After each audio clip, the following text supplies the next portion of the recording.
Arratsaldeon, muy buenas tardes, ¿cómo están? Bienvenidos y bienvenidas a esta segunda parte de Informativos Tele7. Hoy es martes 24 de enero. Seguimos con la semanita, con esta semana fría, gélida. La verdad es que temperaturas bajo cero. Hoy hemos amanecido con, bueno, más frío que nunca. Dicen que la jornada más fría de lo que parece que es la semana o los días más fríos de este recién estrenado 2023, pero claro, tampoco nos vamos a adelantar, a ver si la semana que viene todavía va a venir más frío, que no queremos eso, Tampoco vamos a ponernos aquí, de esto de que ojalá que venga el invierno, que recuerden que estábamos hablando del veroño hace nada, que Nochevieja teníamos buenas temperaturas, y hay gente que decía, esto no es normal, tiene que hacer frío porque es lo que toca, pero claro, es que nos viene así de esta manera, golpeando con estas bajas temperaturas. La verdad es que, bueno, pues cuesta hasta casi hablar, con mucho frío, que estamos viendo nuestras diferentes comunidades autónomas, nuestros municipios. Ojo, precaución, tenemos todavía unas jornadas de frío intenso, hay ese aviso amarillo por bueno, pues esas bajas temperaturas, también estamos con una jornada de lluvia. Mañana ya han escuchado nuestras compañeras Coromendita y Arantxa Sancho que también, bueno, parece que va a seguir acompañando la lluvia y, bueno, pues como siempre, precaución, y por supuesto cuidado porque las carreteras con las heladas y demás, pues están, como decimos, impracticables y hay que tener mucha precaución en los diferentes lugares donde además, bueno, pues aunque se pone toda la parte también de las diferentes autoridades, y bueno, quitahielos, bueno, estamos hablando de zonas más montañosas, pero sobre todo el tema de las placas de hielo preocupa y mucho, y hay que tener mucha precaución, así que queremos que todos estén de vuelta. Bueno, como a modo informativo también, además del tema del tiempo, de las bajas temperaturas y del frío que nos sigue acompañando y que va a seguir siendo así durante estos días, mañana, miércoles 25 de enero, nueva jornada de huelga en Bizkaibus, es una huelga de 24 horas, van a realizar una manifestación también desde el comité de empresa de Bizkaibus, en este caso desde Comisiones Obreras, desde uno de los sindicatos importantes también dentro de ese comité de empresa del servicio de autobuses, desde, bueno, pues desde la sede, desde, bueno, pues el comienzo, vamos a decir, cerquita de San Mamés, y se hará una concentración final en el Palacio de la Diputación Foral de Vizcaya en Gran Vía 25. El comité, según nos mandan en este comunicado, quiere hacer un llamamiento a toda la plantilla para decirle bueno, pues o expresar que tienen que ser más fuertes que nunca y que se tiene que aprovechar esa concentración, esa manifestación mañana para decir que están ahí, demostrando la fuerza que tienen en la calle, y en esta jornada, bueno, pues se valorará y sobre todo se da, bueno, pues ese golpe en la mesa después de, bueno, pues varias reuniones que no han surtido efecto con el tema de la negociación. También comentan que se necesita toda la participación de los compañeros y compañeras, la gente que trabaja en Bizkaibus sin exclusión. Dicen que tienen que mantenerse con esa unidad inquebrantable y solo así se conseguirá un convenio colectivo justo por el que están luchando y no hay que dar un paso atrás. Es el comunicado que nos llega desde el comité de empresa, desde uno de los sindicatos de Bizkaibus.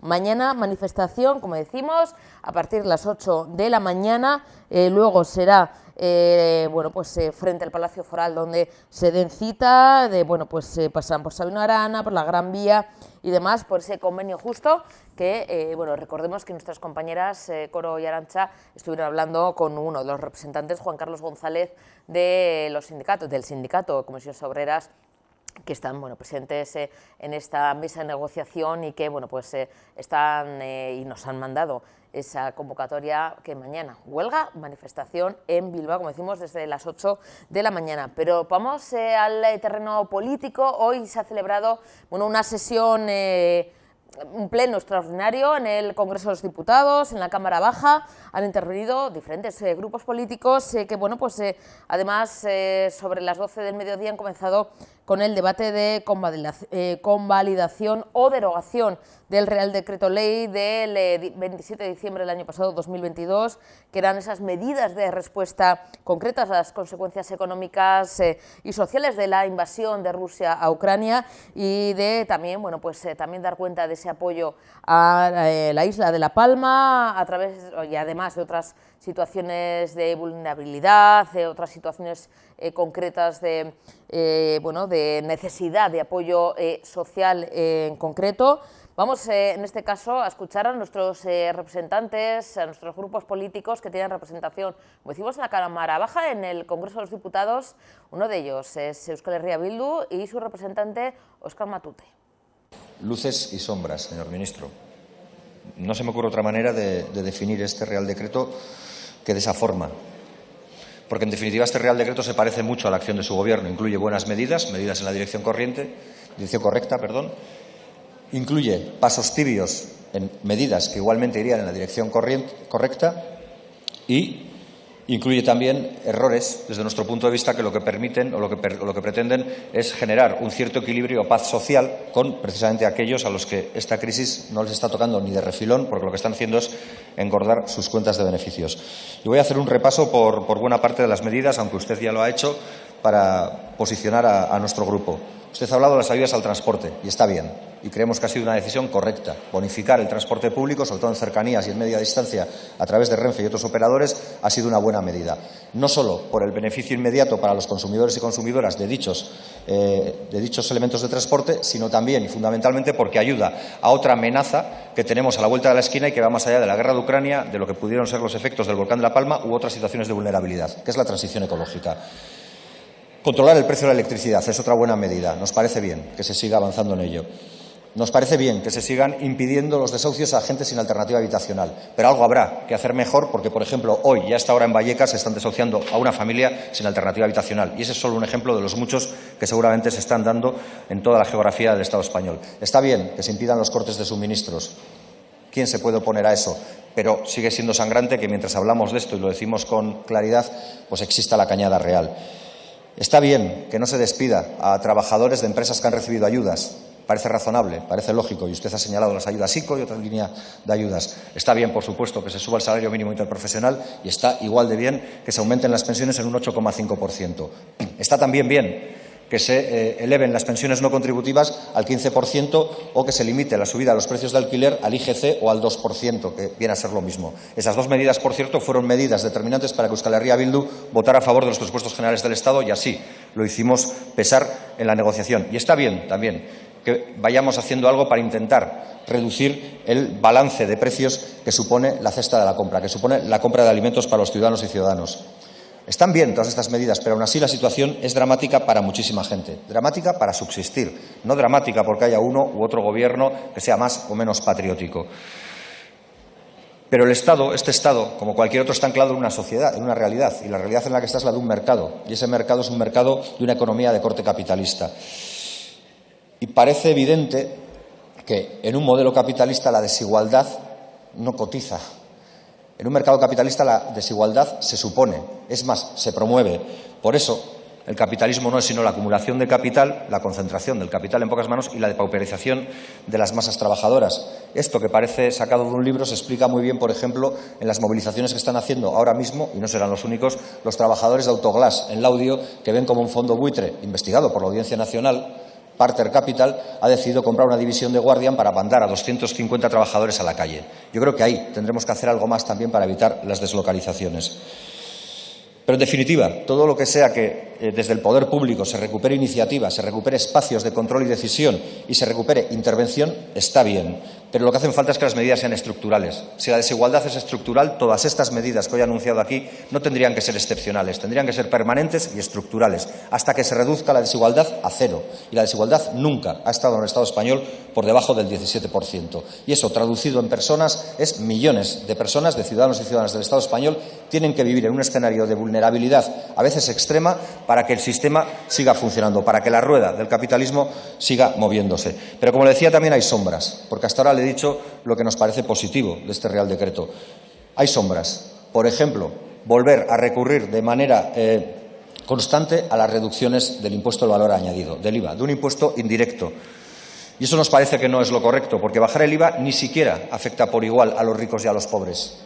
Bajar el IVA afecta directamente a los pobres y beneficia de manera exponencial a los ricos, porque su capacidad de consumo es mucho mayor que la de cualquier ciudadano con renta baja y, por tanto, un abaratamiento general que afecta a todos por igual beneficia y ensancha la grieta de desigualdad o de reparto desigual de la riqueza. Y además es que esa bajada del IVA ni siquiera siempre repercute en los consumidores. ¿Qué pasó con los 20 céntimos de rebaja de los combustibles? ¿Cuánto tardaron las empresas que comercializan los combustibles en proponer una subida equivalente a la rebaja del Gobierno para que el precio del combustible costara exactamente lo mismo a los bolsillos de los ciudadanos y ciudadanas? ¿Qué pasó con el precio de la factura eléctrica cuando el Gobierno decidió rebajar el IVA para que la factura no fuera tan gravosa para los ciudadanos y ciudadanas? Que las eléctricas siguieron subiendo por las partes que podían para que siguieran ganando los márgenes de beneficios que alimentan sus bonus y sus pluses en sus consejos de administración. ¿Y qué está pasando con los precios de alimentos? Pues exactamente lo mismo. Y la rebaja del IVA de los precios de alimentos probablemente nos esté llevando a que tengamos que convivir con aumentos escandalosos de los alimentos, por ejemplo, en grandes plataformas de distribución. Se han hablado ya aquí de algunas, pero parece que hay estudios como el de la OCU que certifican que Mercadona o Día están subiendo precios de alimentos por encima del 15%, doblando incluso el del índice de precios del consumo. Lo que le pedimos es que limite el precio de los productos básicos. Se hizo, como ya le han dicho, con las mascarillas y la electricidad. ¿Por qué no con los alimentos? ¿Qué hay más básico que los alimentos para la subsistencia de cualquier ser humano? ¿Qué hay que se lo impida si el artículo 128 de la Constitución determina que toda la riqueza de un Estado estará subordinada al interés general? Parece que tener una población bien alimentada puede ser un interés general supremo de cualquier Estado que se precie de ser democrático. Pero hay otro elemento que tampoco nos gusta y se lo decimos con claridad. Es la relajación o laxitud administrativa que se hace para proyectos energéticos bajo el paraguas de lo renovable y que va a permitir que macroproyectos vean la luz sin los informes de impacto ambiental requeridos y necesarios hasta ahora. Y eso es peligroso, porque cuando ustedes dicen que lo que quieren es agilizar y acelerar, lo que se está haciendo es permitir que sin estudios de impacto ambiental se puedan construir macroproyectos que afectan al medio ambiente. Y nosotros ahí no estamos de acuerdo. Creemos, sinceramente, que hay que dejar esa pretensión de funambulismo que pretende transitar en una cuerda floja entre los valores progresistas y un cierto equilibrio con la otra parte de la sociedad, la de los parroquianos del domingo pasado, seguramente.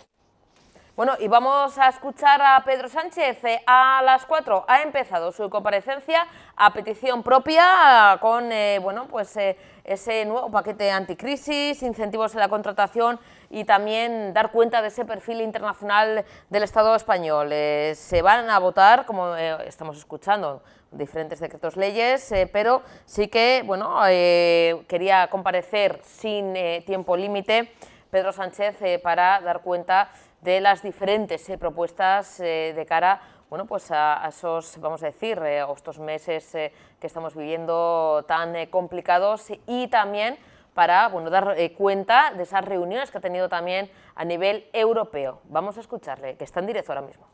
Sobre sueldos en A y en B. Esta vez habrá bajadas de impuestos a la clase media y a la clase trabajadora y no subidas indiscriminadas de impuestos a esa clase media y trabajadora mientras se aprobaba por parte del Gobierno de entonces amnistías fiscales para grandes defraudadores. Esta vez, señorías, habrá justicia fiscal porque nos pretendemos y también estamos empeñados en reconstruir esa cohesión social quebrada por la fallida respuesta neoliberal a la crisis financiera. Por cierto, señorías, que tras conocer los datos de la Autoridad Europea Bancaria, en las que sitúan a la banca española como el lugar donde se concentra el grueso de los directivos con mayores y mejores sueldos de toda Europa, creo que es de puro sentido común pedirles un mayor esfuerzo con la creación del impuesto de las grandes entidades financieras. En todo caso,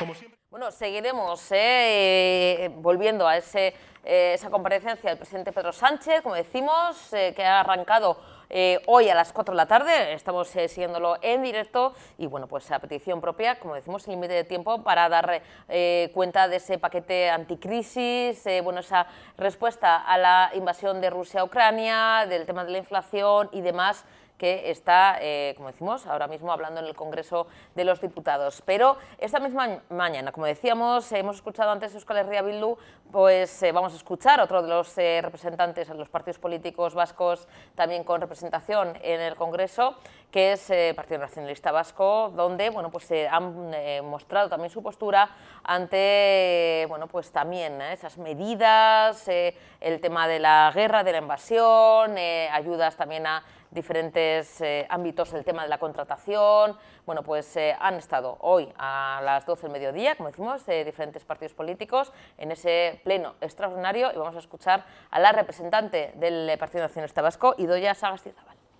Nosotros ya vaticinamos que nos íbamos a encontrar ante un nuevo paquete de medidas de gasto que no constaban en los presupuestos generales del Estado, que se intuían que se iban a adoptar por aquel segundo escenario que se envió a Bruselas, porque ya entonces el Gobierno preveía o conocía la persistencia de las circunstancias que habían motivado aquellas primeras medidas adoptadas por la guerra de Ucrania. Un decreto para reducir los precios de la energía, ahora también de los alimentos, moderar la inflación y apoyar a los colectivos y sectores más vulnerables, prorrogando algunas medidas y estableciendo otras nuevas. Un decreto que contiene medidas coyunturales que mi grupo sigue y seguimos entendiendo como necesarias y que persiguen, como he dicho, ayudar a las familias y a las empresas, mitigar los altos precios no solo ya de la electricidad, sino también de los alimentos, el gran caballo de batalla. Y es que, frente a la moderación de la inflación general, que se sitúa ya por debajo de la media europea, en gran parte por las medidas adoptadas en materia energética y singularmente por la excepción ibérica, lo cierto es que la inflación subyacente, lejos de moderarse, ha aumentado, situándose en un 7%, similar a la media europea. Mi grupo va a apoyar el decreto porque en él se contienen propuestas que mi grupo, además, ha venido solicitando al Gobierno en distintas ocasiones, como, por ejemplo, el que se mantengan las principales medidas para proteger a las familias y colectivos vulnerables y garantizar el acceso a los suministros básicos de electricidad y gas. Se mantiene durante 6 meses la bonificación del 30% del transporte público urbano e interurbano para todas aquellas comunidades autónomas que bonifiquen, a su vez, el 20% del precio. Una medida que, además, reduce la demanda de energía, la contaminación y, además, es progresiva. Se contemplan ayudas específicas para la industria gasintensiva, una línea de avales para las gasintensivas y una reducción del 80% de los peajes para los electrointensivos. Mantenimiento de una línea de ayudas dirigidas a instalaciones o sectores industriales de elevado consumo de gas natural, cuyo ámbito subjetivo ahora se amplía a nuevas actividades como lo solicitamos y que además va a tener en cuenta también el consumo energético, tal y como reivindicábamos en su día para que esta medida fuese más eficaz. Se prorroga también el contrato de relevo para la industria, tal y como lo solicitamos ante una pregunta que hicimos a la ministra de Industria, y se incluye el mecanismo de tope gas a las instalaciones de valorización energética de residuos que utilizan gas natural como combustible. Se recoge asimismo también la estimación del precio del combustible para la cogeneración. Sin embargo, aquí dudamos un poco de su efectividad si tenemos en cuenta lo que se ha aprobado para el segundo semestre del 2022, que parece que esa retribución no va a compensar las pérdidas sufridas por este sector hasta ahora. Se regula la ordenación de los transportes en nudos sujetos a concursos de capacidad de acceso para las renovables. Mi grupo, además, siempre ha defendido y solicitado que las medidas fuesen mucho más focalizadas en los sectores más vulnerables de la sociedad y de la economía. Medidas, efectivamente, para apoyar realmente a quienes lo están pasando mal, tal y como ha venido solicitando la Unión Europea. Y lo cierto es que en este sentido el decreto es algo más progresivo, algo más focalizado en cuanto a algunas medidas. Por ejemplo, en cuanto a la medida relativa a la bonificación de 20 céntimos por litro de combustible, que ahora ya no es universal para todas las personas, independientemente de su renta, sino que se mantiene para los sectores más dependientes de los precios de carburantes, como transporte, agricultura y pesca. Quizá esta medida debería extenderse también, por ejemplo, a las autoescuelas, porque para ellas también el combustible es imprescindible para su actividad. Vamos a apoyar el decreto, pero también vamos a trasladar algunas dudas con determinadas medidas por no estar tan focalizadas, porque dejan fuera determinados sectores y porque el efecto entendemos que va a ser muy limitado. Quizá medidas que deberían ser revisadas. La bajada del IVA de los alimentos, una medida no focalizada por cuanto que se aplican los mismos tipos impositivos independientemente del nivel de renta del consumidor, independientemente de su poder adquisitivo. Una medida que, por cierto, el Gobierno en un primer momento descartó cuando la solicitó la oposición por la merma que supondría para las arcas del Estado, porque no era eficaz y porque tenía poco margen de maniobra y ensancharía además los márgenes empresariales de las distribuidoras. Esto lo decía el Gobierno. ¿Qué ha cambiado ahora? Una medida que habría que repensar porque no está focalizada, como he dicho, en los más vulnerables, porque parte de la rebaja se va a trasladar a la oferta y porque, en definitivamente, es muy difícil conocer o estimar qué parte de la bajada va a acabar en manos de la distribución y qué parte va a beneficiar al consumidor final. Una medida que no está precisamente estudiada o pensada para reducir la desigualdad, porque precisamente bajar los impuestos indirectos no es una medida redistributiva. Una reducción que en los últimos estudios, como el de FEDEA, ya apunta que esta medida, además, beneficia más a las personas con rentas altas. Una medida que, además, y a pesar de la alta recaudación, implica una merma importante de recursos en un país con un déficit estructural importante que ha de emitir deuda para pagar lo que gasta. Una medida que tampoco ha tenido en cuenta el impacto de determinados alimentos tienen en la salud, porque si bien se reducen los tipos de determinados productos, se deja fuera de la reducción el IVA de la carne o el pescado, este último un alimento fundamental de la dieta mediterránea y cuyo consumo ha disminuido notablemente por sus altos precios. En cuanto a la medida relativa al cheque de 200 euros, mencionar que efectivamente la medida se adoptó en julio, ahora se amplía a un colectivo mayor, dado que aumenta el umbral de renta para que se puedan beneficiar, pero que, sin embargo, se excluye del cheque a personas perceptoras de pensiones contributivas y no contributivas y perceptoras del IMV porque sus pagas han sido revalorizadas, pero que, sin embargo, aún así pueden estar cobrando cantidades mensuales muy bajas y no sobrepasar esos umbrales, porque más del 50% de las pensiones en el Estado están por debajo del salario mínimo interprofesional y las mujeres pensionistas, además, tienen unas pensiones muy bajas. Una medida que, además, para ser otorgada, tiene en cuenta los ingresos de todos los miembros del hogar, pero no tiene en cuenta ni cuántos son ni sus edades, para al menos quizá ajustar esa cantidad de la ayuda. Una medida que, además, necesita de un diseño ágil y fácil, porque los posibles beneficiarios no les llega la información al efecto y no disponen en muchos casos de los medios para solicitarlas. Quizá esto podría ser mejorable. Quizá deberíamos ser capaces de diseñar bonos o cheques focalizados por nivel de renta o por nivel de producto para ayudar a los que más lo necesitan e incluso ampliar los instrumentos existentes como el IMV para evitar ese riesgo de pobreza y exclusión social. Y, por último, una inflación subyacente que no da tregua y, sin embargo, el decreto nada prevé acerca de la inflación y los salarios y quizá, cuando solicita a otros su revalorización para que el nivel adquisitivo no disminuya o lo haga en menor medida, podría dar ejemplo y favorecer a lo mejor su revalorización, al menos facilitando la revisión de precios de los contratos públicos cuando la mano de obra es el coste principal, que permitiría que las empresas pudieran repercutir en el precio los costes de la subida salarial aplicada en convenio y, además, facilitaría la adopción de acuerdos salariales, evitando la conflictividad laboral y garantizando la prestación de servicio y que hoy es imposible por la Ley de Contratos del sector público. Nos vamos al Consejo de Gobierno vasco porque han comparecido tanto el portavoz Bingen Zupiria como el secretario general de Transición Social y Agenda 2030, Jonan Fernández. En el caso de este último, de Jonan Fernández, ha presentado el informe de cumplimiento 2021-2022 y el plan de trabajo de cara a este año 2023 del Programa Vasco de Prioridades de esa Agenda 2030, el plan de legislatura del Gobierno vasco en materia de coordinación e impulso interdepartamental y entre instituciones, el compromiso con las ODS, los Objetivos de Desarrollo Sostenible. Según se recoge en la memoria del año pasado, el grado de cumplimiento de estas previsiones ha sido alto. De las 25 actuaciones contempladas, 18 presentan un cumplimiento del 80-100% y 7 del 40-60%. Además, se han impulsado otras 12 actuaciones no incluidas en el plan inicial. El secretario general, como decimos, de Transición Social y Agenda 2030 ha destacado además dos logros relevantes en este periodo. Por una parte, la consolidación del Foro Agenda 2030 Euskadi y, por otra parte, la ubicación en el propio territorio vasco de la sede mundial del Secretariado de la Coalición Local 2030 de Naciones Unidas, haciendo referencia a esta sede local de la Agenda 2030. Fernández ha anunciado que la previsión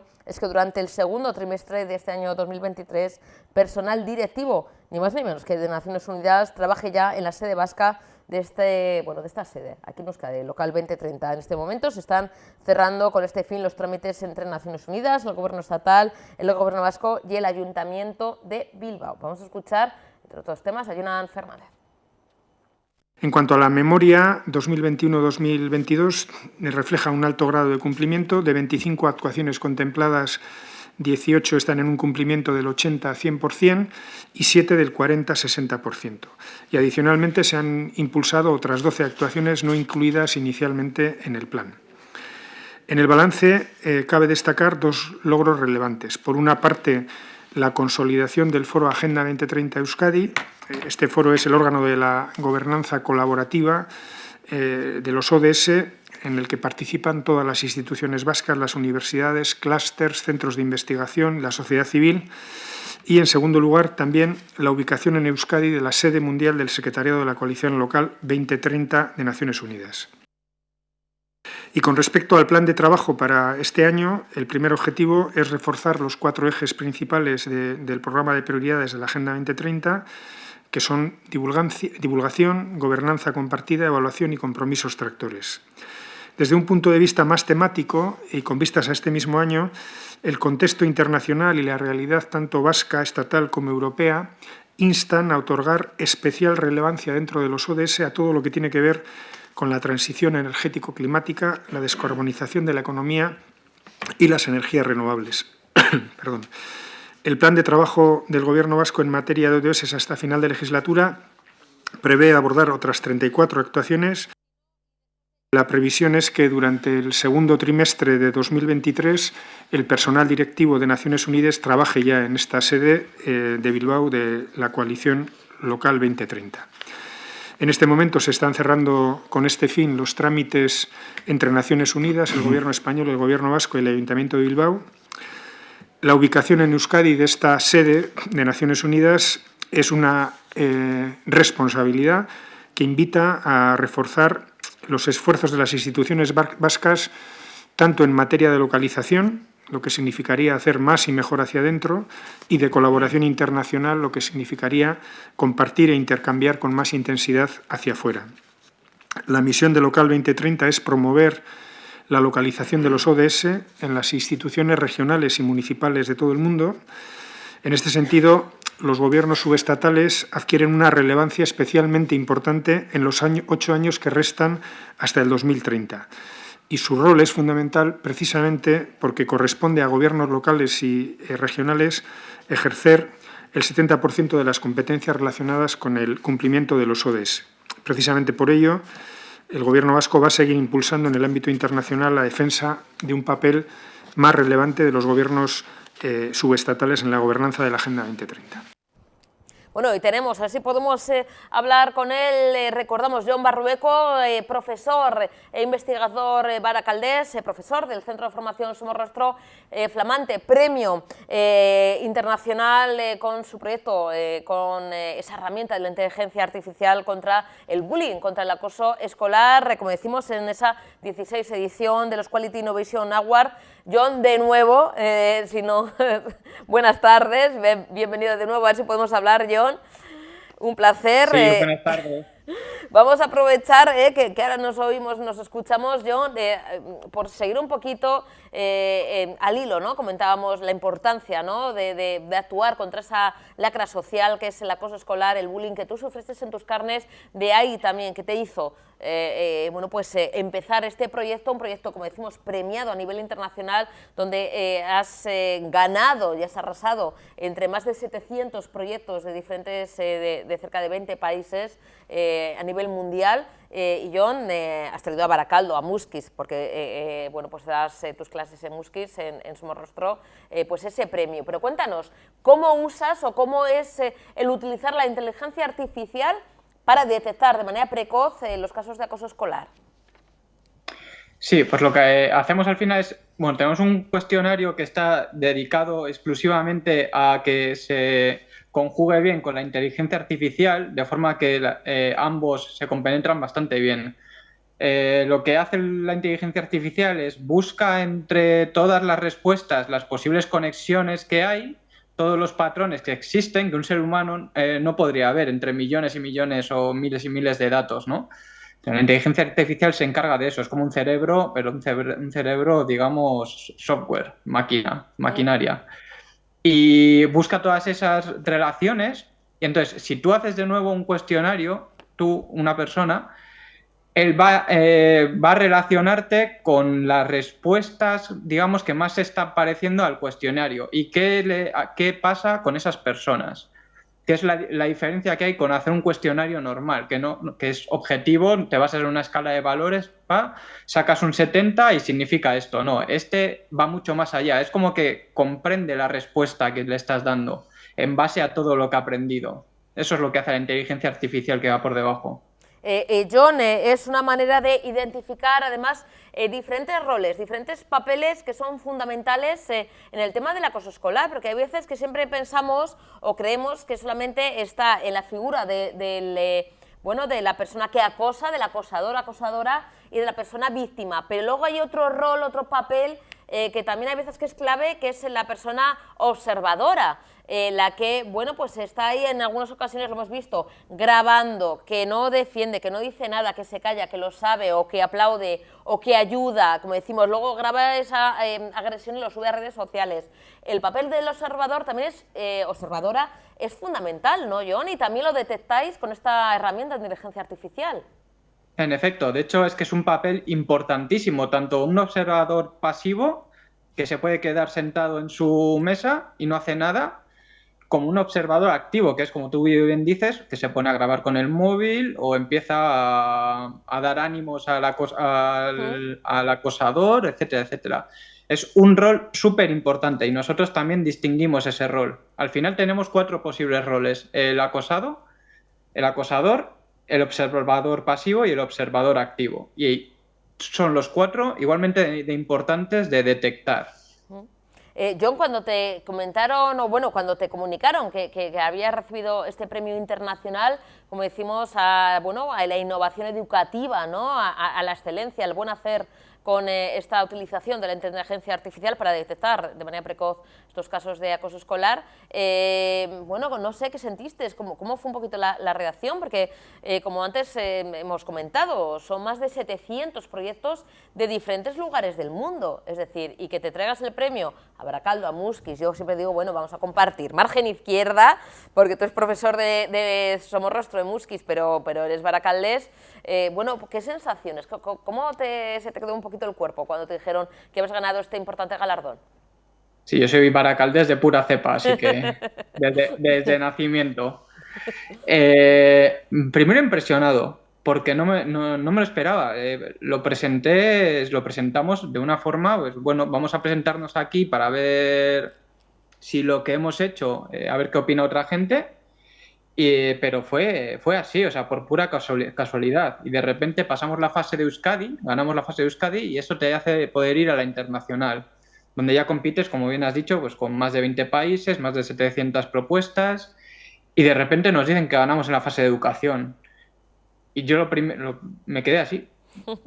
Luego ya respondí, ya me empecé a alegrar, no sé qué tal.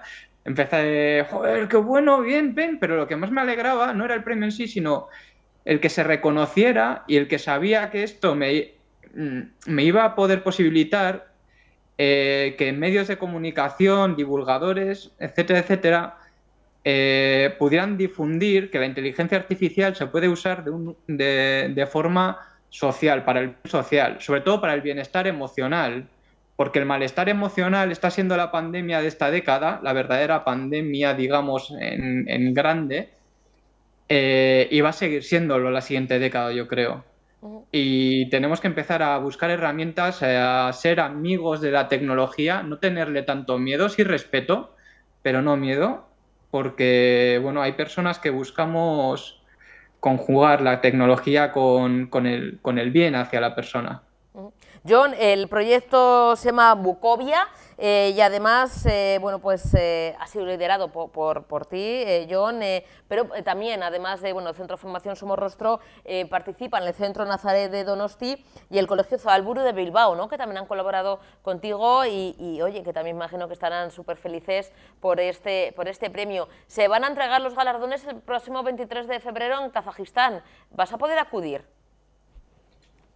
Pues no voy a ir. Yo me quedaré desde casita y lo veré online. Una pena, pero bueno, no se puede estar en todo a veces. Y sí, yo agradecer a mis compañeros y compañeras de Nazaret y de Zabalburu porque han hecho un grandísimo trabajo también. y agradecer también a quienes nos han permitido desarrollarlo, que es la convocatoria de proyectos de CaixaBank Dualiza y FP Empresa, que sin ellos no hubiera sido posible realizar este proyecto. Oye, Jon, y ahora muchas de esas dudas que nos surgen también a la gente, que bueno, no estamos duchos en esta materia cuando hablamos de inteligencia artificial, de proyectos, de esta idea, ¿no?, ganadora de este pedazo de premio que has recibido, Jon. Es decir, ¿esto se puede trasladar a la realidad? Es decir, ¿esto se puede bueno, pues utilizar ya o ir utilizando de cara aquí a un futuro en colegios, en centros escolares, en institutos? ¿Se puede utilizar? ¿Es factible, Jon? Se puede utilizar y es el siguiente paso que quiero dar. Actualmente es un piloto, lo que tenemos. Vamos a pasar a una fase beta en la que ya vamos a meter a unos cuantos centros para que lo testeen in situ. Y después, una vez se dé el ok por parte de todos los centros de que funciona correctamente, lo vamos a poner ya en producción para que lo puedan utilizar todo aquel que lo quiera, centro educativo, persona, padres, incluso madres, que quieran ver la situación de su hijo o hija. ¿Qué es lo que necesitamos? Necesito en este caso recursos económicos y personales. Que bueno, es un llamamiento también a instituciones, organismos públicos o empresas privadas que quieran apoyar además este proyecto, en principio proyecto piloto, pero idea ganadora, como decimos, de un premio de, bueno, pues índole internacional, entre los mejores, bueno, que te alzaste con el premio a la innovación educativa, Jon, para que apuesten, para que esto sea una realidad y nosotros también poder contarlo, porque claro, además de que nos debes una visita y poder charlar contigo y ver un poquito también las instalaciones, y oye, que vengan alguna vez, si quieren, algunos de los alumnos y alumnas del Centro de Formación Somorrostro, que ya han estado en algunas ocasiones, pues ver cómo esto ya toma forma y cómo pues empieza a andar, ¿no?, que también es lo bonito. Sí, claro que sí, joder, si te veo desde el balcón, si yo me asomo al balcón y os veo. Así que te tomo la palabra. Hecho. Y, joder, encima que doy clase en audiovisuales. Oye, pues hecho, que casi puedes bajar en tiroslina, en plan Gisbon, pero bueno, no, que no te nos desgracies. Tú vienes tranquilamente dando un paseíto, como comentas, que lo tienes muy cerquita, hablamos, charlamos, que vengan también cuando quieran, algunos de los alumnos, esto es chiquitín, que parece que esto es aquí, pero bueno, es muy cuco, pero acogedor, y es una tele y radio del pueblo y para el pueblo, y bueno, y estaremos hablando y seguiremos informando sobre este proyecto y a ver cómo son esos pasos que nos tienes que contar, Jon, y ojalá, oye, seamos nosotros los testigos de esa primera prueba en un centro escolar, cómo funciona la inteligencia artificial para acabar, como decimos, con una de las lacras de este siglo, del acoso escolar. Jon, muy amable, gracias por tener paciencia, hemos tenido ahí un pequeño problemilla de conexión, pero lo dicho, cuando uno quiere, pues llega a todo el mundo. Un besito enorme, de verdad. Al tanto y muchísimas gracias, Mila Esker. Es que recasco y Sorena de nuevo. Gracias, Jon. Nos vamos o nos acercamos en este caso a Bilbao. El alcalde Juan María Aburto ha visitado el nuevo espacio infantil del campo Volantín en pleno corazón de la capital vizcaína. Además, con, bueno, novedades, muy chulo, inspirado en la mitología vasca, cuyas obras de renovación, bueno, han terminado hace muy poquito. Los trabajos en la zona que ya se han abierto al público este mismo mes de enero se han prolongado durante 4 meses y ha contado con un presupuesto que supera los 570.000 euros. Se han instalado juegos físicos, juegos sensoriales y sociales para niños y niñas de edades comprendidas entre 1 año y 12 añitos. Se ha dotado al ámbito de una coherencia estética a base de materiales como madera natural y acero y se ha apostado por elementos inclusivos que muestren y hagan partícipes de la cultura, tradiciones y mitología vasca a los más peques. Acaba de finalizar, como decimos, esta obra y bueno, así de bonito ha quedado estos juegos infantiles para uso y disfrute de toda la gente que se acerque al campo Volantín. La verdad es que viendo, ¿no?, algunas de las cosas que hacemos, la verdad es que sí da mucha envidia, ¿no? Pero sobre todo, bueno, resulta gozoso, ¿no?, ver cómo bueno, las cosas que vamos poniendo en marcha, ¿no? Esta zona de juegos, ¿no?, para niños y niñas en el campo Volantín, Lo primero, yo creo que es importante resaltar que hoy estamos aquí inaugurándolo, pero que ya está abierta, ¿no? Desde yo creo que fue antes de Navidad, para que los niños y niñas lo disfrutaran, que es lo importante, ¿no? Y la verdad es que yo cada vez que he pasado por aquí, los días de buen tiempo, se veía repleto de niños y niñas, lo cual pues para mí resulta satisfactorio, ¿no? Y ahora a disfrutarlo, pero me gustaría también trasladar que a cuidarlo, ¿no? Es muy importante que seamos responsables, que entendamos que es muy importante cuidar, mantener lo que tenemos, lo tenemos que mantener desde el ayuntamiento, pero hay que cuidarlo entre todos. El cuidado es responsabilidad de todos y de todas. Hablamos de una actuación en este entorno del campo Volantín en la que hemos invertido 576.000 euros. Es una cantidad importante, ¿no? Y a partir de ahí trasladar que hemos intentado tener en cuenta 3 elementos, ¿no? Primero, que sean una zona de juegos que sean integradores por un lado y complementarios por otro, que sea también una zona que tenga una cierta uniformidad estética y también que, bueno, que el tema de la mitología, que es tan importante, ¿no?, en nuestra cultura, sea capaz de llegar a los niños, ¿no?, y a las niñas, por esos interfonos que cuentan la historia, ¿no?, de cada uno de los ámbitos mitológicos que están aquí representados, desde Mari, las Orguiñas, Egusquilore, Marigorringo o Tártalo, ¿no?, entre otros, ¿no? Y terminar diciendo también que una actuación importante, ¿no?, en este entorno ha sido la plataforma de cemento, ¿no?, que se ha colocado y que ha hecho que también la obra, bueno, se encarezca, pero que creíamos que era muy importante para que las raíces de los árboles no tengan efectos negativos en el entorno. Así que a disfrutarlo y a cuidarlo. Bueno, tenemos al otro lado a Juan Manuel Gil. Juan Manuel, buenas tardes, bienvenido. Hola, buenas tardes, ¿qué tal? Bueno, un auténtico placer, escritor, profesor, bueno, ya consolidado. Esto siempre es lo que nos dicen los periodistas, pero es una realidad, porque cuando hablamos de consolidación, hombre, yo no sé, Juan Manuel, qué es más importante, el tema de los premios o también el apoyo del público, de la crítica, porque claro, fuiste reconocido como premio a Biblioteca Breve con Trigo Limpio, y en este caso vuelves a la carga y has consolidación, pero también porque el público así lo quiere. Bueno, uno nunca lo sabe. Está bien que un escritor viva en cierta incertidumbre, que no se sienta especialmente cómodo con aquello que hace, porque de esa incomodidad también, bueno, pues nace un poco las ganas de seguir escribiendo, pero es cierto que, bueno, que yo en este caso me quedo con el apoyo del público, ¿no? De ese feedback constante con los lectores que te muestran con mucha generosidad el entusiasmo. Pero hay cierta presión, Juan Manuel, cuando uno recibe un premio, ¿no? Además, bueno, pues importante, el año pasado Premio Biblioteca Breve, como cuando se reciben, ¿no?, esos reconocimientos, al final a un trabajo, ¿no?, a un escrito como Trigo Limpio, luego hay esa presión, no sé si impuesta por, que no quiero o editorial o una presión que uno mismo se pone para, bueno, intentar, no sé si igualar o superar. ¿Has sentido esa cierta presión, aunque sea que te has impuesto tú mismo? Bueno, he sido consciente de que podía llegar la presión y de la amenaza, ¿no?, de esa presión, pues uno no se sabe muy bien dónde te puede llevar. En mi caso, yo rápidamente encontré el camino que quería coger en mi literatura, la historia que quería contar, y lo que hice fue dejarme llevar por ella y divertirme con la posibilidad de que mi narrador, que no yo, mi narrador se bloqueara. Jugar un poco a ver dónde me conducía esto del bloqueo literario, del miedo a la página en blanco, pero sobre todo centrarme en aquellos miedos que a mí me angustian en la vida y que quiero que estén presentes en la literatura, como son el miedo al duelo, o sea, el duelo, la pérdida de algún ser querido o incluso la ruptura de una pareja, que son temas que, bueno, pues que cohabitan con nosotros en el día a día.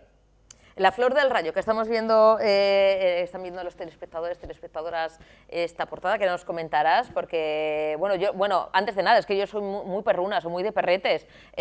¿Por qué esta portada, Juan Manuel? ¿Es algún perro conocido? ¿Es tu perro? Porque es un perro muy elegante. Ese perro es un perro que te lo dice todo con la mirada, ¿no? No es mi perro, La historia tiene un personaje fundamental que es Boludo, es el perro que acompaña al narrador, que está inspirado en mi perro, que también soy muy de perrete, porque a mí el perrete siempre me ha parecido, Travis, que en este caso es mi mascota, me ha supuesto un ancla con la realidad, me ha ayudado no sé quién saca a pasear a quién, yo creo que él me saca a mí y me permite pues descubrir lo que pasa en mi vecindario, tener contacto con aquello que nos rodea y que no dejan de ser puerta a nuestra imaginación, ¿no? Porque en realidad no tenemos el conocimiento de todo lo que nos rodea, sino tenemos una ficción de aquello que creemos que nos rodea. Sí, porque ellos y ellas, yo en este caso tengo perrita, Aipa, son como periodistas, o sea, se enteran de todo, saben, son disfrutones, están vigilando y están, pendientes de todo, nos dan amor, nos dan cariño y bueno, pues nos acompañan en nuestro día a día, y yo la verdad es que me gusta que además tengan también un papel importante y protagonista, en este caso en tu novela. Pero en La Flor del Rayo, Juan Manuel, ¿qué más encontramos en ella?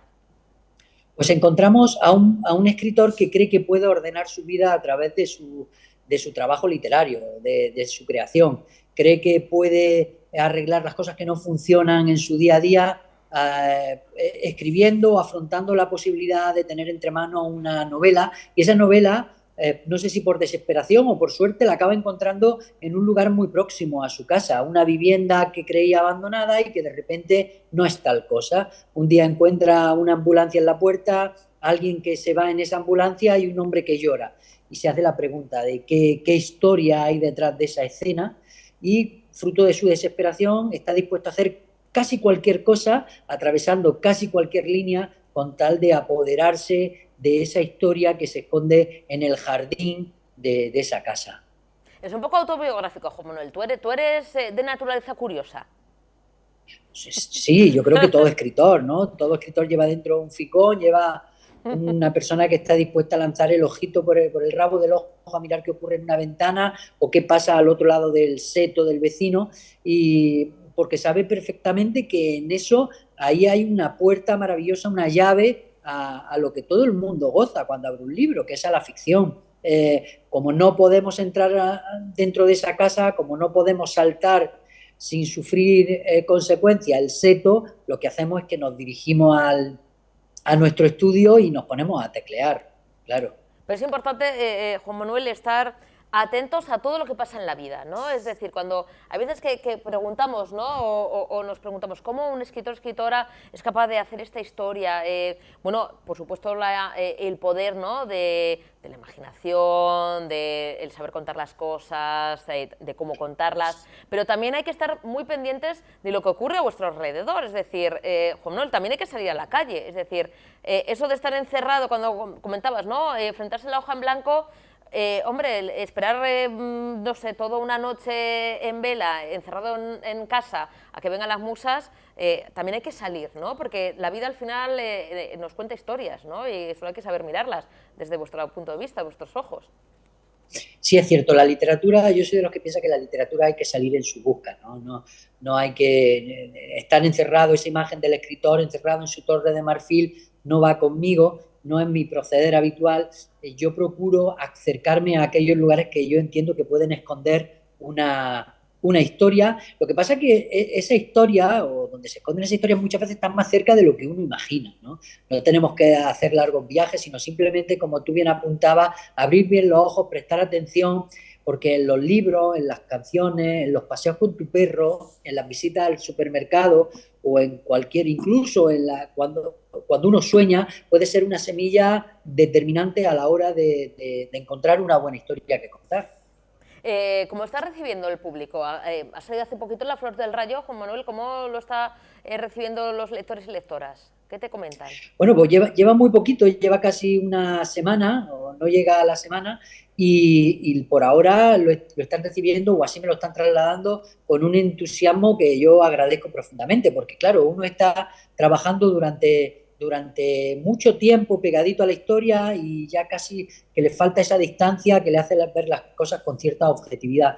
Así que anhela el momento en el que cae en manos del lector, en el que tiene tiempo de leerla y luego, por suerte, son bastante generosos y me lo transmiten a través de las redes o a través de charlas que he podido mantener con ellos y por ahora está teniendo una acogida muy generosa. Sobre todo se centra en que es una lectura que les ha atrapado, les ha divertido, lo han pasado bien, que yo creo que es una de las características o de las funciones fundamentales que no debemos separar nunca de la literatura.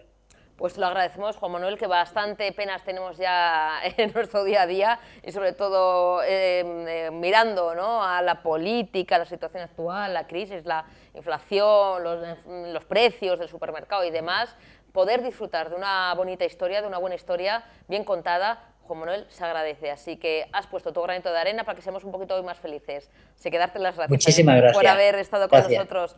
Cuídate y un besito, Juan Manuel, y espero que dentro de poquito nos vengas aquí a visitar. Un placer, lo dicho. Gracias. Gracias. Hasta luego. Continuamos en Informativos Tele7 y damos la bienvenida a Conchi Urigüen. Ella es delegada en Euskadi de la ONG Educo. Conchi, buenas tardes, bienvenida. Buenas tardes.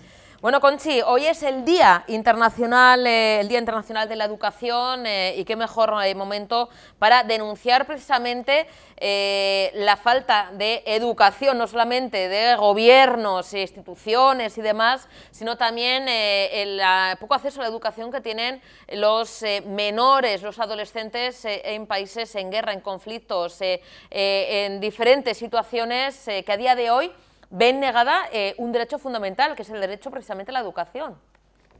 Sí, bueno, lo que estamos denunciando hoy, aprovechando que es el Día Internacional de la Educación, es la poca financiación que hay para los niños y niñas que viven en situaciones de emergencia humanitaria, que puede ser tanto un conflicto bélico como unas lluvias torrenciales o como el cambio climático. La gente que en este momento, la población que está viviendo situaciones lo que se llama de crisis de emergencia.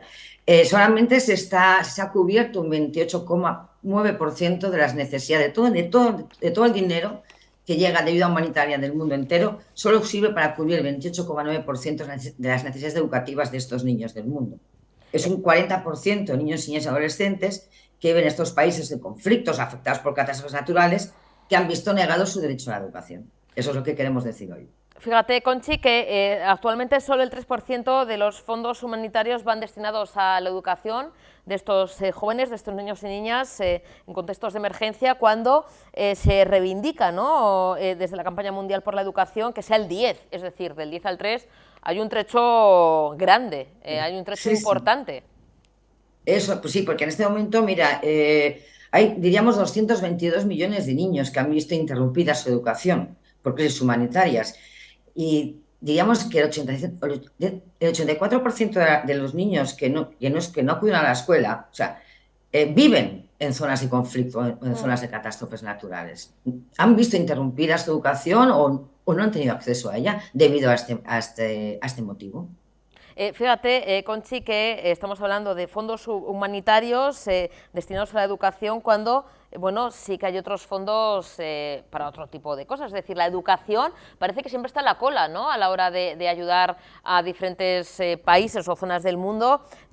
Me viene a la mente, o sea, ahora comentaremos otras zonas, porque no todo es, porque estamos hablando casi de continuo, ¿no?, de la invasión de Rusia a Ucrania, pero es que hay países que llevan años en conflicto, hay, como comentas, zonas que sufren catástrofes naturales, inundaciones, terremotos, etc., etc. O sea, que no solamente hablamos de guerras, sino de otras catástrofes. Se invierte en otro tipo de ayudas, pero la educación parece que siempre está a la cola, ¿no?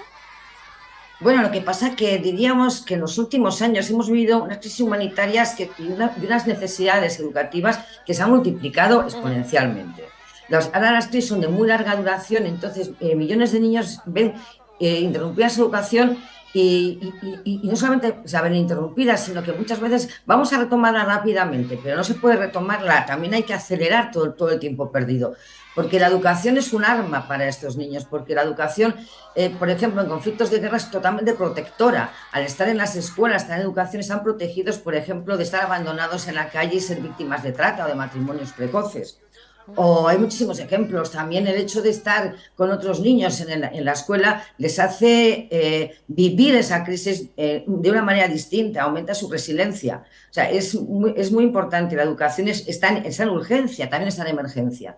Y es por lo que nosotros hemos querido aprovechar este día para reivindicar esta situación, que cada día el mundo tiene más crisis humanitarias con niños y niñas que no tienen acceso a esa educación que es tan necesaria para que ellos, además también les ayuda cuando se reconstruya el país, cuando se reconstruya su situación, puedan ser unas personas que reconstruyan de una manera sostenible y de una manera importante y buena de reconstruir su propio país y su propia situación. Conchi, desde Educo, ¿cuáles son esas zonas donde también, bueno, pues intentáis llegar a todos los lugares, pero es complicado, como comentas, son situaciones graves que se viven en diferentes zonas del planeta? Hemos visto algunas de las imágenes, ¿no?, de estos menores que están asistiendo, ¿no?, a esas clases, y que es la mejor imagen podemos tener, que asistan a esas clases, a esa educación, ¿no?, como decimos que es un derecho. ¿Dónde son esas zonas? ¿Dónde ahora mismo estáis trabajando, Conchi? Pues nosotros estamos, por ejemplo, en la región del Sahel, exactamente en Mali, que además pues hay un conflicto bélico, aparte de que también se ha visto recrudecida la situación de muchos desplazados y refugiados de la situación por el tema de la guerra de Ucrania, por el encarecimiento de los alimentos. Estamos trabajando en los campos de refugiados de Rohingya, en Bangladesh, y también en Ucrania y en Moldavia, con población ucraniana en Ucrania y en Moldavia también, en educación de emergencias. Las situaciones son distintas, pero...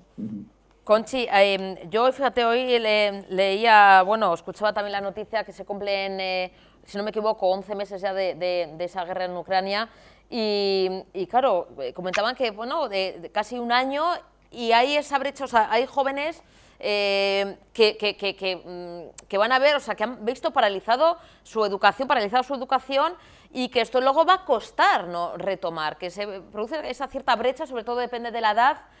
Habrá que trabajar más en concreto cuando hay jóvenes, no sé, quizá más adolescentes, que ven cómo están en una guerra, están viendo como un año han tenido que escapar para salvar su vida y que no tienen esa educación. ¿Esto se va a poder recuperar?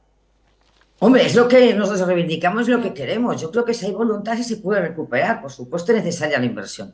Es importantísima la inversión para recuperar y porque estamos dejando a millones de niños atrás. El caso de la guerra de Ucrania lo tenemos muy claro, lo estamos viendo, está muy cercano a nosotros y lo vemos. También en Ucrania se ha invertido mucho más. También ahí se ha visto cómo la inversión en Ucrania en este momento para los niños y ucranianos es mayor que en otras crisis como más que Afganistán, por ejemplo, en este momento, pero aún así las necesidades siguen creciendo. Creo que, por ejemplo, en Ucrania se ha cubierto un 76%, que esto, vamos, es una cifra muy por encima de cualquier otro país, pero esto no es más que un ejemplo, se puede hacer y se puede conseguir. Siempre con la voluntad de que todos los países donantes pues pongan esto en su agenda como prioritaria, ¿no?, la educación, porque es educación de la especie humana también, ¿no?, y de la sobrevivencia de los seres humanos. Conchi, ¿qué podemos hacer nosotros, el ciudadano de a pie, además de, por supuesto, los gobiernos que tienen que ponerse las pilas, bueno, ya en muchas materias, en la educación es una prioridad, pero nosotras, ciudadanos de a pie, ¿podemos también aportar? ¿Qué podemos hacer también para ayudar a la ONG Educo? Hombre, yo creo que lo primero que es apoyar no solamente a nosotros, a Educo, sino también a cualquier organización humanitaria que esté trabajando con la infancia. En nuestro caso, pues siempre son las donaciones lo que pedimos, pero también es muy importante apoyarnos en nuestras campañas. Nosotros con todo eso también tenemos en nuestra web, que es educo.org, también tenemos una campaña con peticiones respecto al derecho a la educación de todos los niños y niñas. Se nos puede apoyar de muchas maneras y sobre todo también es muy importante. Yo creo que también la población realmente que siempre es más generosa. La población suele ser más generosa, pero nos gusta también que a través de nuestras peticiones y de nuestra página web que también les vayamos informando cómo esas ayudas llegan a buen recaudo y llegan a un buen destino. Y eso es también lo que pueden hacer, que es muy importante, la verdad.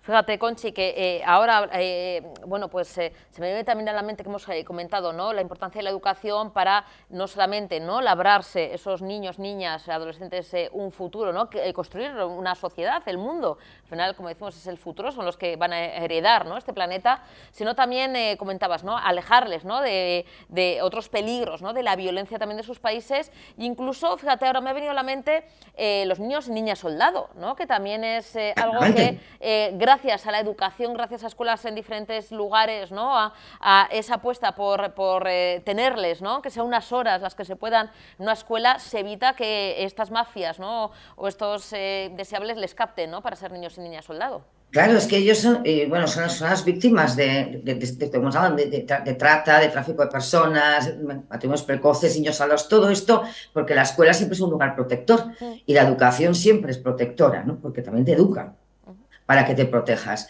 Y pues sí, exactamente, eso es lo que... Conchi, pues en educo.org, como comentas, también es la manera, ¿no? de colaborar, de estar no solamente en el Día Internacional de la Educación. Yo siempre digo, este es un día en concreto donde bueno, pues damos voz y comentamos bueno, esta realidad, esta situación, pero tendremos que estar, y es así, ¿no? Todos los días, los 365 días del año, apoyando a la educación. Eso es importantísimo. Y oye, mañana también es un buen momento para aportar a Educo, para seguir colaborando y sobre todo para, como decimos, aportar nuestro granito de arena y también, por supuesto, los gobiernos, que tienen mucha tarea que hacer. Conchi, pues nada, cuando queráis, estamos a vuestra disposición, no solamente un día en concreto, sino el resto de días del año. Un besito enorme. Muchísimas gracias. Eskerrik asko, gracias de verdad. Agur, Conchi. Vamos a acercarnos de nuevo a la situación, bueno, a la actualidad vasca. El Gobierno vasco amplía el patrimonio documental de Euskadi con la adquisición de más de 8.000 dibujos y documentos de Cristóbal Balenciaga y de su equipo. Es una colección privada del diseñador italiano Lorenzo Riva, que trabajó como director artístico de la importante firma Balenciaga. Los exámenes realizados constatan que más de 1.500 documentos contienen anotaciones o dibujos atribuibles directamente a la propia mano del gran Cristóbal Balenciaga. La documentación está en el archivo, ya está en el archivo histórico de Euskadi y un poquito más adelante pasará al Museo Cristóbal Balenciaga de Getaria. El Departamento de Cultura y Política Lingüística ha presentado en este propio archivo un fondo documental relacionado con la Casa Balenciaga de París entre esa década de los 40 y 60 que ha adquirido recientemente. En la presentación han participado el propio consejero de Cultura y Política Lingüística y portavoz del Gobierno vasco, Bingen Zupiria, y la directora del Museo Balenciaga de Getaria, Miren Vives. El archivo, por lo tanto, enriquece de manera muy importante el patrimonio documental de Euskadi. Este fondo documental nos ayudará a entender la manera de trabajar de Cristóbal Balenciaga y de sus equipos y de cómo era el proceso de trabajo, sobre todo el proceso de creación en aquellos talleres de costura.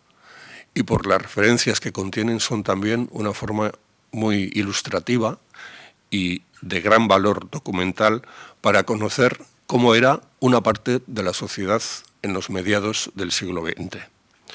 Será también la primera colección de este tipo que se conserve en manos públicas, pues el resto se encuentran en manos privadas, principalmente en París, en la Casa Balenciaga.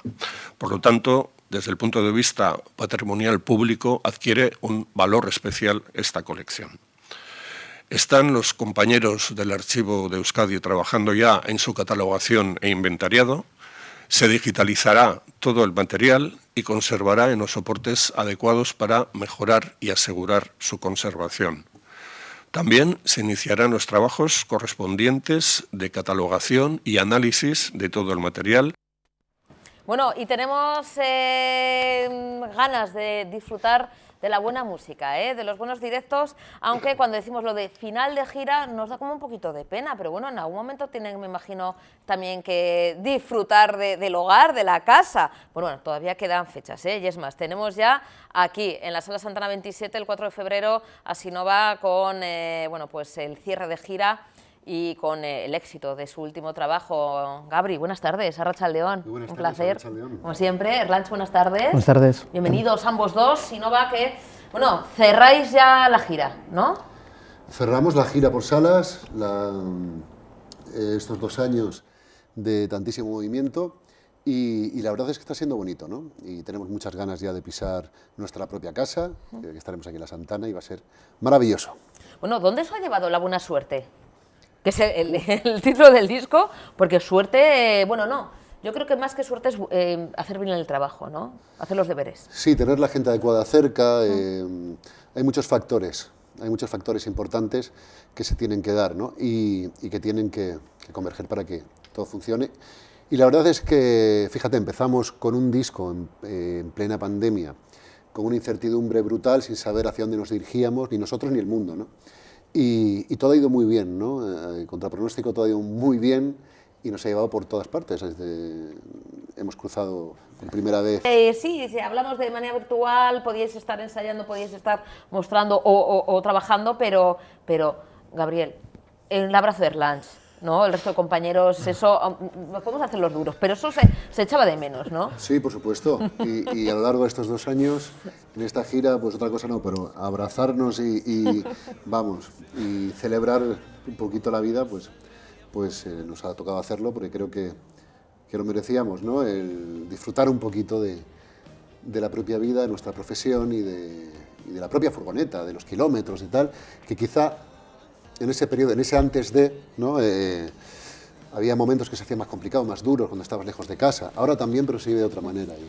Y lo disfrutamos de otra manera y somos conscientes de la suerte de estar aquí. Y de ese público que también es el receptor, ¿no? de la música, y en los conciertos es donde se ven esas caras, esas sonrisas, sobre todo ya, bueno, con esa normalidad, ya sin mascarillas, sin tenerlo que hacer, pues eso, ¿no? Presentando quizá los trabajos de manera, pues eso, ¿no? Virtual, ¿no? O a través de redes y demás. Cuando, como el día 4 de febrero, vais a ver todo ese público que llena la Sala Sandra 27 en Bilbao, con esas sonrisas, bailando, disfrutando, saltando, cantando. ¡Wow! Eso es que parece claro que esto es nuevo, pero es que es verdad, es que hemos vuelto casi a empezar, ¿no? Después de 2 años de parón que habéis sufrido, ¿no? Los artistas. Es que la última vez que tocamos en la Santana era con mascarillas y sentados, sí, ahora que lo pienso. Creo que nos dejaron, bueno, el aforo está en 400, una cosa así. Y esta vez estamos pues a reventar. O sea, y además que es la primera vez que conseguimos un sold out en ¿todo casa. vendido? Sí, en la Santana, sí, tan bestia y tan rápido, sí. Sin pandemia, sí. Entonces para nosotros es una alegría inmensa y como bien decías, la suerte de estar otra vez con la gente, con los nuestros y esta vez de modo masivo, disfrutando la música, celebrando un concierto todas y todos unidos por lo mismo que es la música, ¿no? Contemos un poquito la producción de La Buena Suerte. ¿Cómo ha sido la grabación? ¿Cómo ha sido el proceso? ¿Dónde habéis estado grabándolo? Pues la producción y la grabación corrió a cargo de Manuel Colmenero, de Sonobox, en Madrid. También fue un poco... fue muy especial trabajar con él, y más teniendo en cuenta el contexto en el que ocurre todo, que, bueno, pues imagínate, estábamos trabajando nosotros a distancia, pero también con él, y luego ya cuando empezó a aliviarse un poco el asunto, pues ya vino de Madrid aquí, se quedó en Garay, que le encantó. Sí, que Garay es una maravilla. No es para menos. Y bueno, Manuel es muy de trabajar en el local, de ver cómo pueden ir variando las canciones en directo, digamos. Y es un placer trabajar con él, es un gustazo porque es un crack y vamos, le admiramos. Y además que te proyecta una energía que mola mucho, que es muy luminosa y motiva, ¿no? Motiva, o sea, hace que estemos muy enchufados todos en el disco, ¿no? Y la verdad es que es bonito trabajar con él. En estas nuevas canciones que estamos trabajando ahora, estamos también trabajando con él y está siendo un poco, pues llevamos esa inercia, ¿no? Vamos a ver qué tal, pero no pinta mal. O sea, que ya estáis preparando nuevo trabajo. Eso es. Sí. Todavía dentro de unos meses tenemos un margen ahí, pero sí, ya estamos con las nuevas canciones, ya se va viendo qué camino se va abriendo, ¿no? A nivel artístico, y la verdad es que está siendo apasionante. Yo creo que, bueno, tiene buena pinta ya lo veremos, pero pinta bien. Bueno, poco a poco, estamos ya terminando la gira del disco La Buena Suerte. Contame un poquito en cuanto a porque estamos viendo que luego veremos ya un poquito más, dejaremos a la gente que disfrute de Si no es contigo, que creo que es el último single que presentasteis, ¿no? ¿Cómo son los temas? ¿Quién compone? ¿De qué habla La Buena Suerte? La buena suerte que habla. Se cambió el significado por completo. O sea, lo solemos decir bastante, que las canciones al final se adaptan mucho mejor a los tiempos que las propias personas, ¿sabes? Y se puede poner un vestido de una manera más natural según los tiempos que o según acorde a los tiempos, ¿no? Y ha ido cambiando, pero como todas las canciones, que las escribes con un significado, quien la recibe ya le da su propia interpretación, y es tan real como la del propio autor, ¿sabes? Porque al final una canción en que tú la quieras, aunque tenga un mensaje muy claro desde tu punto de vista, no deja sé, de ser un poco vuestro. A ver, eso desde el primer minuto. Eso sí, ¿no, Gabriel? Desde que se publica. Ya sale y claro, ya se hace ya también del público, ¿no? Exactamente. Porque cada uno la interpreta desde su situación personal. Exactamente, y eso es lo bonito, ¿no? Y eso lo dirá, pues eso, pues todas las bandas, todos los artistas dirán eso, y es que es verdad, ¿no? Al final la canción es de la persona y ese significado es el real y tan real como el del propio autor, claro. ¿Os desnudéis entonces en cada tema? A ver, de manera figurada, ¿eh? Te iba a decir, que hay gente que dirá, sí, oye, pues yo encantada, pero esto no es un horario infantil. Pasa que después, a partir de la cuarta denuncia, pues ya no... Yo estaría encantada, o vamos, ponemos así unas banditas y nada. Y ustedes lo ven de manera codificada, yo aquí en directo. Pero bueno, de manera figurada os desnudáis. Mostréis también, sí, bueno, pues esas situaciones, esos momentos que sí, pasáis también. Solo sabemos hacerlo así. De hecho, siempre intentamos, ya te digo, que adornarlo, a nivel de letras, por ejemplo, intentar, pues eso, pues muchas veces intentamos que las ficciones cuenten realidades, ¿no? Pero no sabemos hacerlo, porque al final acabamos siendo muy explícitos y contando nuestra propia movida y quedándonos, como dices tú, en bolas delante de todo el mundo. Pero eso tampoco está mal, ¿no? ¿Ha habido mucho cambio desde que surge Sinova? Porque ya lleváis unos cuantos, bastante. Bueno, de hecho, yo no estaba. O sea que ¿cuántos sí, años lleva el grupo, Gabriel? Empezamos en el 2008. Ha llovido. Que tendríamos 13, 14 años. Exactamente. Sí. Yo Yo creo sí. que 16, cuando empecé con la primera entrevista. O sea, fíjate, bueno, pues unos añitos. Hace 15 años, ¿eh? Sí, pero no teníamos... Pero me está tocando el micro, perdón. Que soy muy tocón. Que eso, no teníamos ni banda en ese momento. O sea, éramos Ander, el bajista y yo, que subíamos canciones en una plataforma que se llamaba MySpace, que era el futuro, claramente. Y las canciones empezaban a mover, la gente empezaba a hablar y nos planteamos llevarlo al directo con una banda. Entonces ya buscamos una banda, empezamos a tocar, sonábamos de culo, fatal, y fuimos aprendiendo, ¿no? Y ese periodo es un periodo que es oro, realmente, porque ahí aprendimos muchísimas cosas que a día de hoy pues son importantes, ¿no? Y que son fundamentales para el comportamiento y el desarrollo de una banda, ¿no? Y en ese momento pensabais que ibas a llegar 2023, que ibas a agotar las entradas, que ibas a estar de gira un mogollón de tiempo fuera de casa y agotando los espacios. Lo soñábamos, eso sí, siempre hemos sido muy soñadores, ¿no? Y creo que eso va muy unido también a esta profesión. No hay nadie que se vaya a una carretera y sobre todo como la gira, hace 2 giras, que nos venían a ver 20 personas, íbamos hasta Cádiz y había 10 personas y 8 estaban allí porque estaban allí, ¿no? Porque había buenos pinchos o porque tal. Y es lo que nos encontrábamos, ¿no? Tú no haces eso si no hay algo, un fuego encendido dentro que va más allá de cualquier otra cosa, ¿no? Y por supuesto un sueño encendido que te hace moverte, ir hacia donde sea para tocar tus canciones, no pase lo que pase.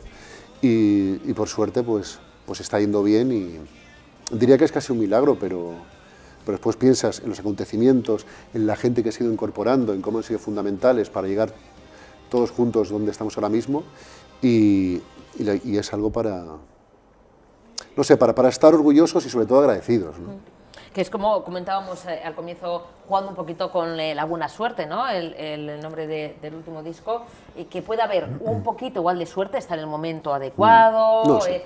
pero hay mucho de trabajo, Gabri, porque claro, esto no es decir, bueno, yo, fíjate, no ensayo, aparezco de vez en cuando, saco de cualquier manera un disco y luego de repente lleno aquí salas como la Sala Santana 27, es decir, hay trabajo y hay ese recorrido, hay ese bagaje, reverse como Erlands, que luego se sumó al barco, que no sé cómo le captasteis, cómo le pescasteis a Erlands. Él pues estaba por ahí, es mi hermano, creo que el parecido es evidente. Entré por enchufe, básicamente. O sea, a ver. Nos saltamos el casting, ¿vale? Está bien, que eso también es algo que hacemos mucho en este país. Exactamente. Las cosas funcionan así, lo sabe todo el mundo, o sea, que no pasa nada. No, el asunto es que aquí Erlanch pues tocaba mucho mejor que nosotros, que llevamos toda la vida. Siendo más joven, aunque no lo parezca, pero siendo mucho más joven, pues tocaba que flipas y decidimos incorporarlo. Decimos, joder, tú ves a los futbolistas, sabes que con 16, 17 los suben a primera división porque valen, pero a mí me da la cosa de decir, claro, yo soy hermano mayor, yo he vivido... ¿Cómo le meto en este mundo? Claro, yo he vivido cosas que él tiene que vivir y ya te todavía. sacaba a ti 40... Y bueno, sí, siempre... pero mucho más que yo, mucho más maduro. Y la cosa es que al final entró, ¿no? Y entró y se activó todo de otra manera, ¿no? Como se activó cuando entró Dani, cuando entró Frou, porque entraron con nuevas energías, con una motivación diferente. Pero bueno, que la antigua formación también, pues agradecidos, y que llegamos hasta donde supimos llegar, y que al final, pues en ese momento, cada uno decidió tener un tipo de vida diferente, ¿no? Nosotros, yo, pues Ander, yo y Erlanch, teníamos muy claro qué es lo que queríamos hacer, hacia dónde queríamos dirigir nuestra vida, y otros no, otros eran muy buenos músicos, pero no a todo el mundo le apetece vivir esta vida, ¿no? Entonces, creo que fue algo natural y con todo cariño y con toda pena, pues hasta llegó ese punto, y después fue un comenzar de nuevo que nos lleva hasta hoy, aquí. A estar con toda la gente que nos sigue en Tele7. Enseguida van a estar Gabri y Erlanch con nuestro compañero José Ignacio Pinto en Radio 7. Recordamos, 4 de febrero, Sala Santana 27, vais a estar además acompañados también por amigos de la casa, con Montana. Son los teloneros, ¿no? Vuestros. Sí, sí. Que son una pedazo banda. Sí. Han sacado, yo creo que han sacado ya el primer disco. Sí, ya salió. Y claro, que nosotros las canciones las habíamos escuchado antes. Claro, lo siento, ya las habíamos escuchado. También, eso es. Enchufe, esto, ya ves. Todo es así. Y la verdad es que... Pues, nos han echado un cable siempre que ha habido opción, y queríamos contar con ellos en este... De hecho, esta canción se graba, parte de ella, en el estudio de Robert, el guitarrista, que es de casa. Así que va a ser una noche muy bonita.